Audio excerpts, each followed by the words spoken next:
There are 4 emotional cancers that can infect your life, and left unchecked, they can consume your career and happiness. They are pride, anger, fear, and entitlement. But the good news is that understanding and mastering these emotions can unlock everything that you're chasing: success, peace, even lasting fulfillment. The challenge, though, is that, like cancer, they can go easily unseen. Instead, they're largely felt by others around us before we notice them. So, without a conscious effort to examine ourselves, they will slowly eat away at what we care about most in our lives. But if you learn to treat these cancers, real success will naturally be attracted to you. Now, you might be wondering, who am I to make such a video? And that's a fair question. So I want to be clear, I'm no saint. I'm not going to pretend like I have these emotions perfectly under control. I don't. But what I do know is that these emotions have been the most damaging factors in my life. And so I have had to develop ways of identifying the pride, the anger, the fear, and entitlement inside of me, and knowing how to handle them, and then learning how to practice with them inside of the real world with messy situations. Now, the reason these 4 emotions are collectively and individually so damaging is that each one of them can alter our perception. Like a bad prescription in a pair of glasses, these 4 emotions can change the way that we see the world and the people around us. They can change our work ethic, they can poison our attitudes and relationships, and they even cloud our judgments, causing us to make tons of mistakes that are completely unnecessary. In essence, these 4 emotions, pride, anger, fear, and entitlement, all have the capacity to change the way that we feel about ourselves and our own success in our lives, as well as everything else that's going on around our lives, all the outside circumstances that are affecting our lives. They can affect both sides of that coin. Now, I can already hear in the comments just the idea that sometimes these emotions, especially things like anger and fear, can be really motivating, that they can actually get us going. And to a degree, that is true. I'd be a liar if I said it wasn't. It's one of the reasons I've had problems with this, is those emotions have gotten me to move and to take action. The problem, though, is that when we choose to use these emotions, they operate and burn like lighter fluid as opposed to some kind of sustainable fuel source. And if we fail to make a transition from that lighter fluid to a sustainable fuel source, what ends up happening is we end up burning ourselves. We end up infecting ourselves with these cancers, and left unchecked, they can wreak untold damage. So I want to go through each one of these, as well as ways that we can identify the different emotions in our lives, and then also some opportunities and ways to treat them. So I want to start first with fear. Fear is something that we all experience probably on a daily basis. If I had to define fear in just an operational term set, it's simply anticipating a negative event in advance. That is fear. And then, of course, with that fear comes the desire to avoid that event. Now, fear, of course, can help us to avoid dangerous situations. The good news, though, is that for the most part, a lot of the fear of survival has been kind of worked out of current living circumstances. Most of us do not live out on the savannas or in a jungle where we have to worry about some big cat hunting us down and eating us. Our fears are mostly based in things like societal pressure and the discomfort from growth, and of course, any challenges that we face or any unpleasant circumstances that we might be anticipating in the future. Now, the good news is because of these circumstances, there are 2 simple ways to handle fear in most scenarios, at least from a perspective of letting it rule our lives and cause us to make bad decisions. The first thing is we can remove the perception of the negative experience. We can redefine an experience by looking at it either in a positive light or in a neutral light. The power of this practice is in just simply stripping away and seeing opportunities and events for what they are without putting labels or attachments on them that may or may not necessarily be true. Speaking for myself, I know for a fact that the vast majority of the time that I'm anticipating something bad to happen, whether it might be an argument or somebody's poor reaction to a mistake that I made, it normally plays out worse in my head than it does in real life. Now, the other cure to fear here is just simply not worrying about something that's outside of our control. The vast majority of the things that we're worried about are either going to happen or they're not going to happen. There's only so much that we can do about it, and the future is largely undetermined.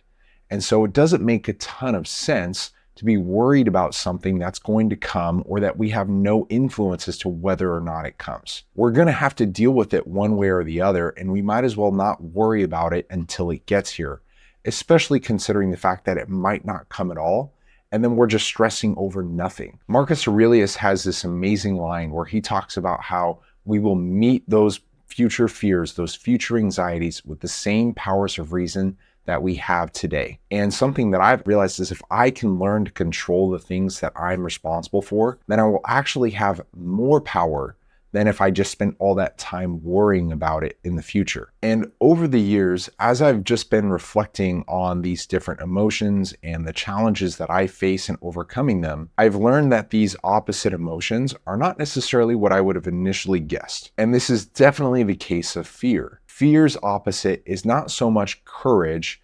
Courage is simply taking action in the face of fear.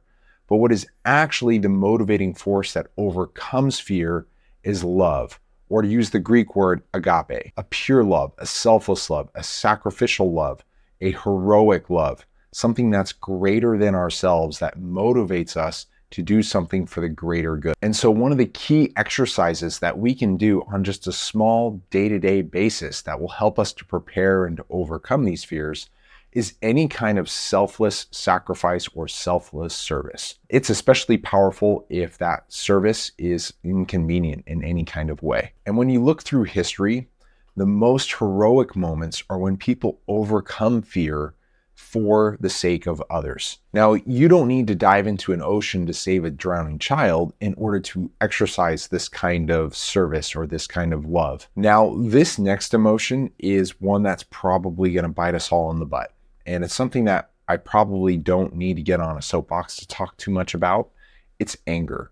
I think most of us know and understand the damage that anger can cause, and I'm sure plenty of us have regrets surrounding anger. So I'd like to take a sec to talk about just a few ways we can diffuse it when we're in that moment, as well as just ways that we can prevent it altogether. The more I think about anger, the more I realize it starts to come down to attachments and expectations. Anytime we have an ideal as to what something is supposed to be like or how we want an event to go, but then reality doesn't match that ideal, that's when we are most prone to anger. And it happens the most when we have a strong sense of stewardship or accountability towards whatever that attachment is. A really simple example of this is we know that we have the responsibility to show up to work on time. And so we leave our homes with just the right amount of time for us to get to work, but then we hit an unexpected traffic jam and that slows us down, and that therefore kind of starts that snowball of anger. It's that expectation and that knowing that you have to be somewhere at a certain time and you planned for a certain amount of time, and now it's taking more time than that. And then it becomes even more amplified the more weight or the more attachment or ownership that we feel towards something or even someone. Sometimes we get the most angry with the people that we care about the most because we have the highest expectations, we have the highest standards or ideals, or we know them so well, we believe in them so much. To see them fall short, it creates this stir of emotion from within us that we just can't help but want to vent. And so there are a couple of things that come with this. There is, of course, understanding what is in our control and what's not in our control. That's probably going to solve the vast majority of our emotional dilemmas. There are a lot of things that we have influence over, but there are very, very few things that we have complete and total control over. Those are things like our own judgment, our own opinions, and our own actions. Once we get beyond those things and we start dealing with other people, we can't control the way that they see the world. We can't control the way they act. We can't control outside circumstances and things like the weather, obviously. And so the more we place our desires and our attachments on things that are outside of our control, things that are maybe within our influence, but not directly in our control, the less strength and power we have to actually determine those events, but then also we become more susceptible to emotional reactions when those events don't go our way. But one of the ultimate solutions in all of this is really focusing on what the Stoic philosophers called virtue, making virtue my primary desire, because that is something that I always have complete control over. I have complete control to do my best, to act in a courageous way, to serve others with real positive intent, to do the right thing at the right time and for the right reason. Those are things that I just have complete and total control over. Ultimately, that's wisdom. Having the correct desires and being consistent in those desires is what generates true wisdom. And it's in that we're able to take a step back and see things for what they are. Now, this third cancer is something that most people probably don't think of very often, but it's simply entitlement. And entitlement, simply put, is just whenever we feel like we're owed something, especially something for nothing, or when we feel like we've been wronged or harmed or victimized in some way, and we are owed recompense. We are entitled to some kind of retribution or justice. And sometimes it's true. Sometimes we have been hurt. Sometimes people did wrong us. But the key is that when we wallow in that and when we absorb that emotion, it cripples us. It turns us into true victims, and it takes away our power, and it makes us weak, because now we're giving somebody else the power. We are blaming someone beyond ourselves for something that may or may not have been outside of our control, but we're removing the opportunity that we have to control with our reaction. Unfortunately, the only real opposite cure for entitlement is humility. It's not a pleasant one. It's not an easy one. For me, the operational definition of humility boils down to acknowledging that there are things that are outside of our control, that we are dependent on, and that there's not much we can do about. It's just accepting that there is a universe out there of random opportunities and circumstances that are changing constantly, and that we are dependent on this greater world that is much more powerful than we are, and accepting our place in that, and understanding that nobody owes us anything. And there are a couple of key exercises that we can practice that will help us to overcome that. First and foremost, there's gratitude. It's probably the easiest solution out of all of these, because we always have the option to do an about face and define something that we're grateful for.